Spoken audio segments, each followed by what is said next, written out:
Didn't see you there. I was playing some tunes. Gets pretty dreary out here as a soldier. Gotta have something to do to keep your spirits up.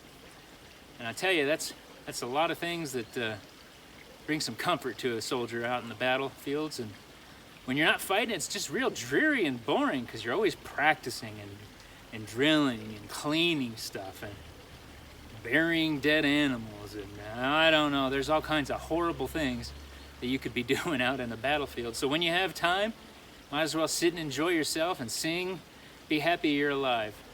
That's what soldiers did. They played musical instruments. Some of them sung at the campfires. Some of them sung songs while they were marching into battle.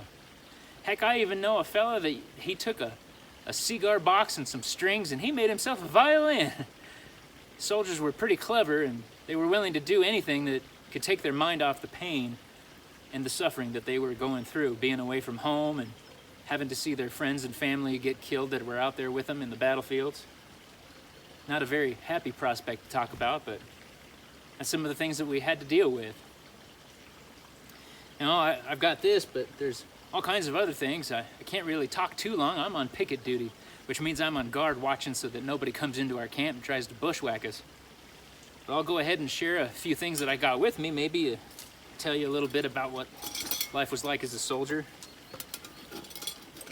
I got some stuff here in my haversack. I know you know it's supposed to just carry food, but I got a few other things in here. Got my cup.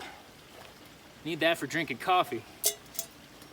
I got all kinds of supplies in here. And yeah, there's my beans. And there's my coffee.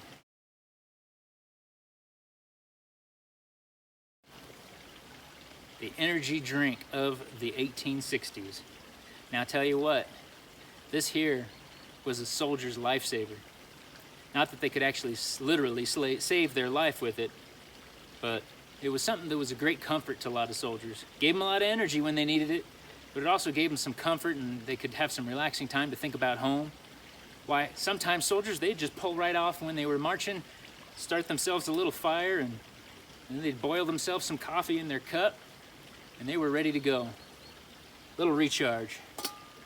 Other things the soldier's gonna carry with them, other food stuff that is I got some biscuits here. Now these biscuits, this is called army bread, and this army bread here is made out of 3 ingredients. It's made out of salt, flour, and water.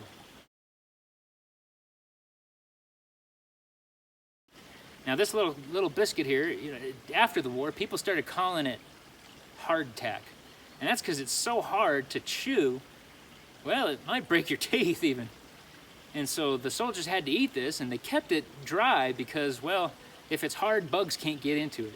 Now sometimes these crates of these were sitting out in a rainstorm or something, and then the soldiers would come pick them up and they'd be green. Ugh. You scrape the mold off and you'd have to eat it. You're probably thinking, well, how did you eat that?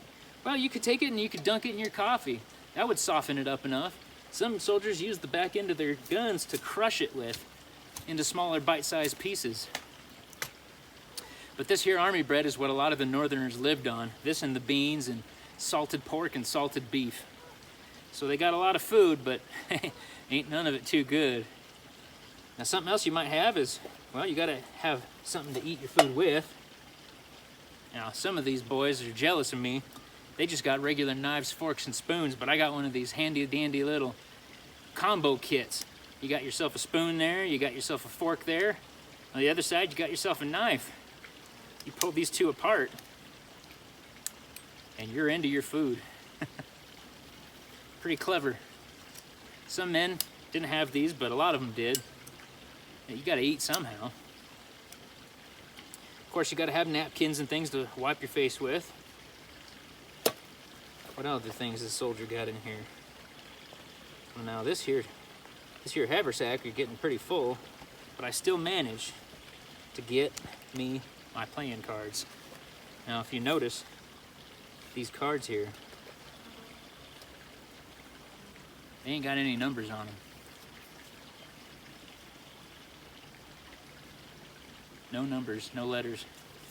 Back in the day, well, I guess people just counted them. but they didn't print them with numbers for quite a long time. But gambling was something that soldiers could do with their friends, maybe for some money, extra money that they had, or possibly just to while away the hours that they were bored. So handy dandy to have a set of cards if you're into that sort of thing. Other soldiers rolled dice, and most every soldier, well, they would write themselves letters because they like getting letters back.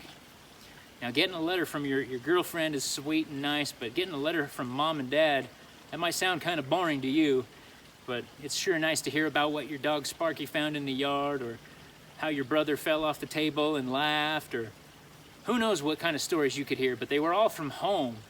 And having stories from home definitely made you feel a lot better about where you were. Take your mind off of things. So soldiers, whenever they could, they'd spend money on letters, or letter stamps, and paper for letters, and ink for their pens, and why they'd write letters by the dozens. Most letters just talked about the weather, asking how things were back home. They didn't want to write about the terrible things that they'd seen. They didn't want to scare their sisters and brothers and everyone back home, and Ma. So letters were pretty dull and boring by today's standards, but for them, it kept them comfort. And they also would send money home in these letters. Now this money here, this is part of your paycheck. You get $13 a month.